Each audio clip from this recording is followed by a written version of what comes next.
June. God has been so faithful in our lives. I wish each one of you a blessed month. May the good Lord, who has been faithful to us thus far, will continue to faithfully lead us through. The psalm that was read to us this morning, Psalm 90, it comes to us as a reminder and also to a challenge to us as believers, as children of God. How do we respond to times of crisis? As children of God, what is our response when we go through phase of difficulties, phase of trials, and various temptations and crises in our lives? How do we respond, or do we react? Where do we turn to?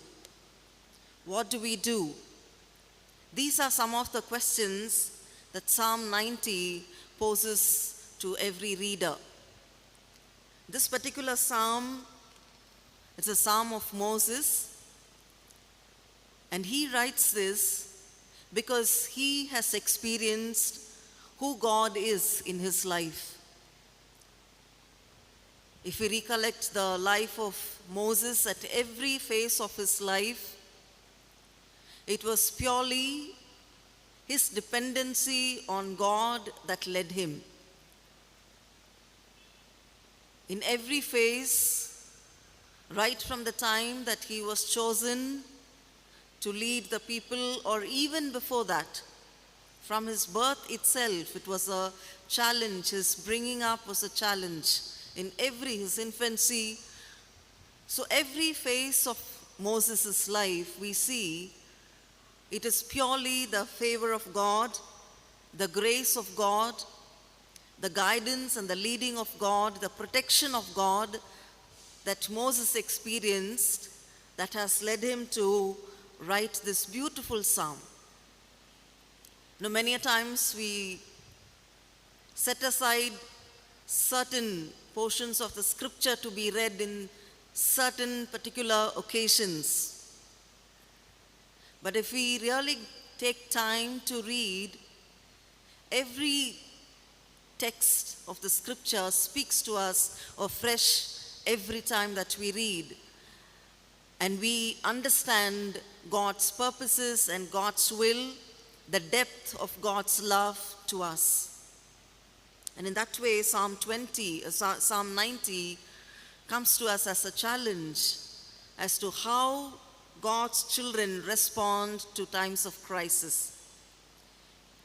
When he writes this psalm, it is kind of an exhortation to the believers, to the readers, and to his hearers of that day, because he was exhorting the Israelites.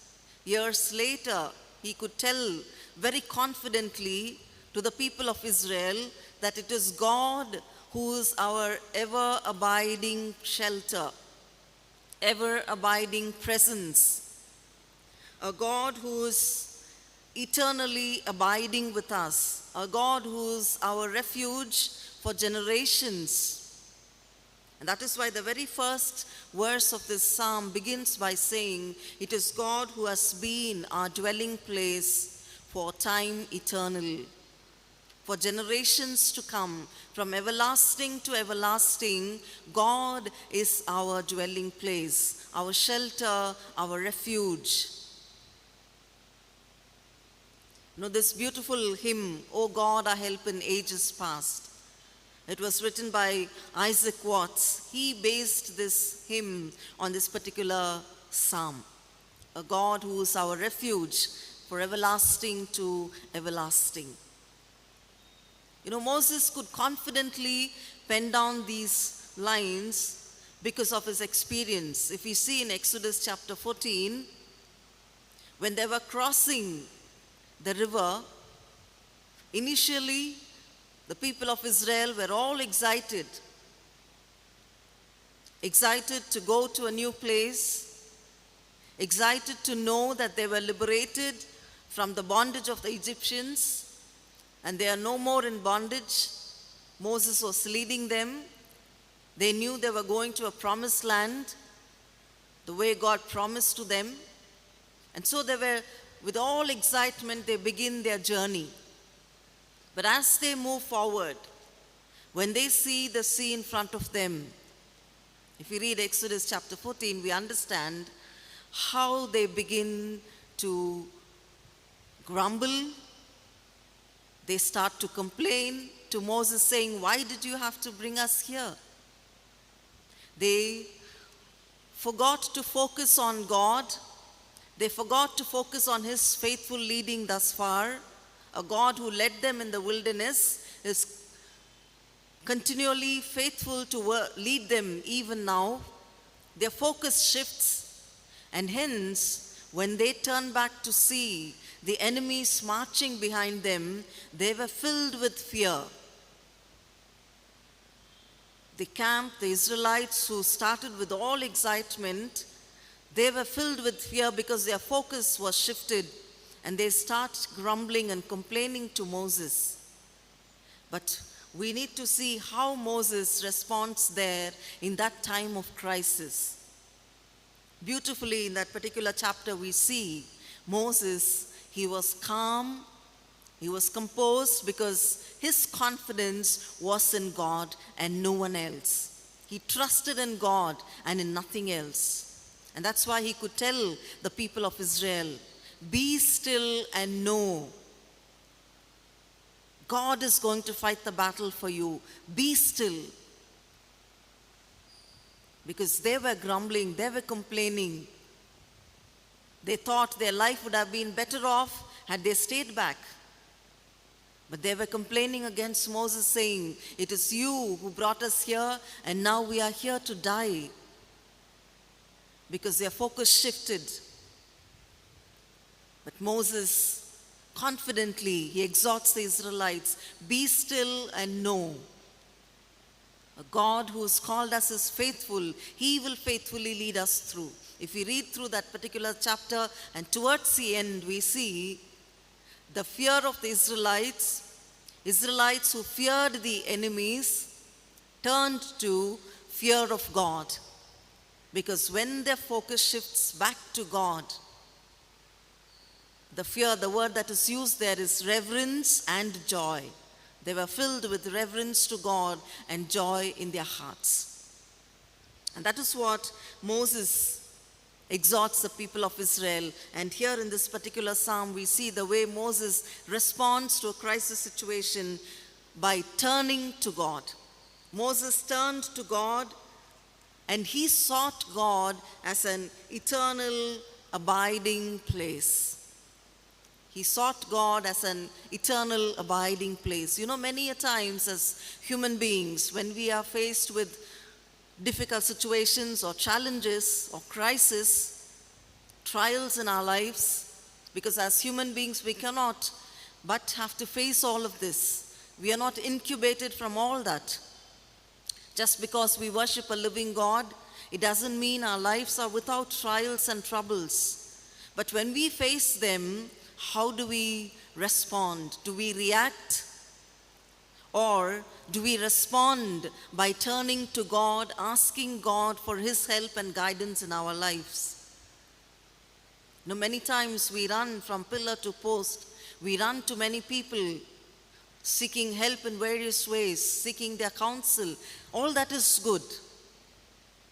But then seeking God, seeking Him as an eternal abiding place, that is the challenge for a child of God. Putting God first, seeking God before everything else, fearing God. As someone very rightly said, when you fear God, you have to fear nothing. There's nothing else that you have to fear when there is fear of God in you. God is abiding with us to enable us to see through the crisis situation. That has been the experience of Moses, and that is why he could confidently tell the people of Israel, "Be still and know. Be still and wait for the Lord. He will act on your behalf." Because God is our refuge, and underneath are His everlasting arms. That has been the trust and belief of the faithful ones. God is our refuge underneath our everlasting arms. This should come as a reminder for each one of us even this morning. God is our refuge, and underneath are his everlasting arms to protect us, to lead us, and to guide us as a shepherd in our lives. All that we have to do is to trust in him as our refuge, trust in him as an everlasting, ever-abiding help. And that is what psalmist here beautifully sings, Moses. In the initial verses, he talks about a God who's eternal and human who are frail. Our life on this earth is transitory. The psalmist mentions that we are like the flower that blossoms in the morning and by evening it fades away. We are frail. We are limited, finite beings.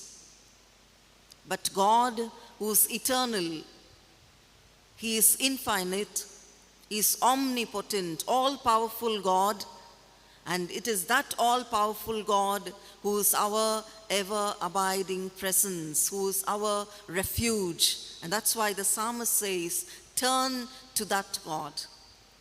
Humans being mortal, being finite, being frail, a life which is transitory on this earth. We are temporal beings. The exhortation is to turn to God who is eternal.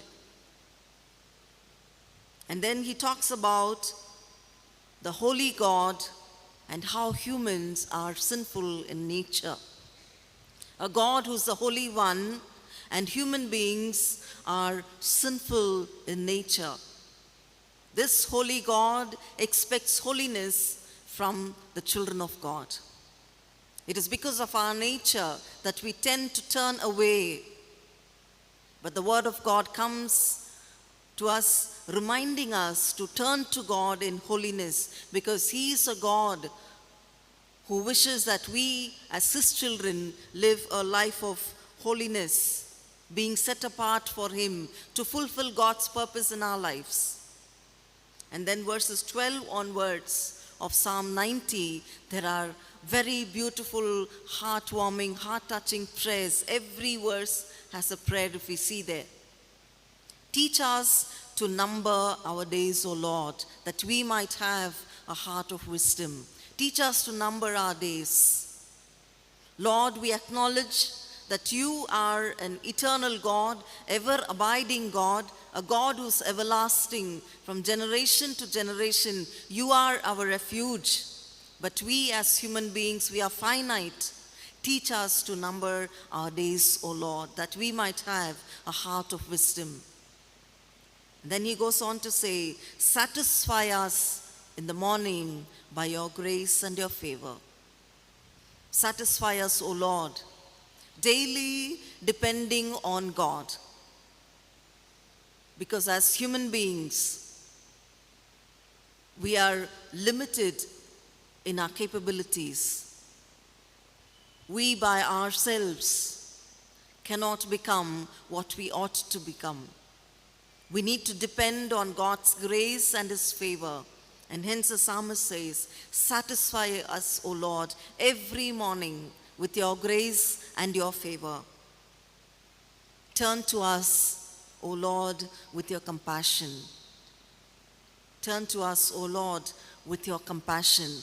You know, compassion, it is a word filled with depth, meanings, and truth. When we say, Lord, look up to me with compassion, we are crying out to God to act in our lives on our behalf according to his will. That is the in-depth meaning of compassion. Turn to us, O Lord, with pity. Show us your favor and your grace. Act in our life. Intervene in our life, O Lord. We are finite beings. We go through various phases in our lives. We struggle to come out to face challenges. Intervene in our lives, O Lord. Have compassion on us. Compassion is sympathy in action, love in action. We are asking, crying out to God to have compassion. And finally, the last prayer in that Psalm 90, it says, establish the work of your servants. Strengthen the work of our hands, O Lord. Because unless you do it, we will not be established. Psalmist David, in the book of Chronicles, when he called the people, he was exhorting them, depend on God, be established in God, and he will establish the work of your hands. Trust in God, and he will establish the work of your hands. And that is what here also Moses sings his beautiful psalm saying, strengthen the work of our hands. Establish the work of your servants, O Lord. A beautiful reminder, dear friends, this morning, that as children of God, our dependency, our sufficiency, it is in this all-powerful God, a God who's our refuge, from everlasting to everlasting, from generation to generations. He is our hiding place. Underneath are his everlasting arms, to protect us, to guide us, to shelter us, and to lead us. Let us be rest assured that this is a God whom we can depend on, daily depending on him, being satisfied with his favor and his grace in our lives, that he will continue to establish the work of our hands when we depend on him. Let us continue to make this our prayer. Teach us to number our days, O Lord, that we might have a heart of wisdom. Satisfy us in the morning with your grace and your favor, and strengthen the work of your hand, of our hands. Amen.